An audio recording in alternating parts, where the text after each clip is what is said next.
Hi, I'm Lou Ann Hammond, drivingthenation.com. I'm here with Lew Fulton, the head of IEA. The Energy Technology Policy Division at the International Energy Agency in Paris.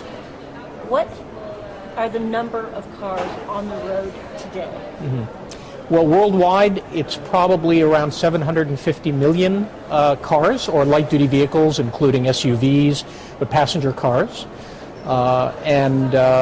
Almost all the growth in car ownership now is coming from the developing world.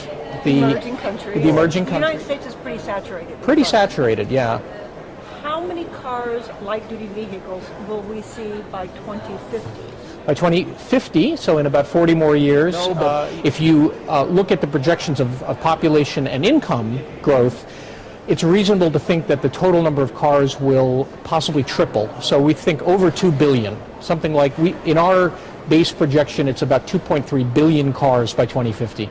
How many barrels of gasoline do we use every day? If we talk about gasoline and diesel, but it's several hundred billion gallons per year. If we triple the number of vehicles and they drive just as far and we don't improve their efficiency at all, yes, you would triple the amount of fuel. And that's going to be challenging to do. The biggest problem here, to me, would seem that there's a lot of countries that are subsidizing oil, and maybe if they stop subsidizing oil, people wouldn't use as much?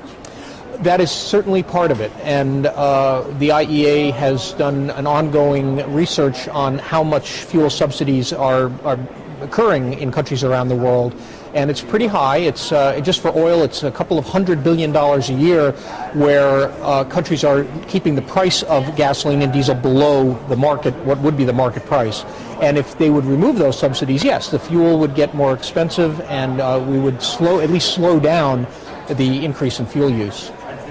Who's the number one country for subsidies for oil? In 2010, I mean, it actually has changed a little from year to year, but I think Iran had the highest net subsidy for fuel prices in Iran are very low, and if you add up the amount of fuel and multiplied by that subsidy, it's the highest in the world right now. China was up there. China recently increased the market price of fuel in the last couple of years, and their subsidy levels have come down a lot. But many countries around the Middle East and in Asia have high subsidy levels. The U.S. does not. The U.S. has low taxes, but it doesn't subsidize. It doesn't directly subsidize any fuel. So. Thank you very much. My pleasure.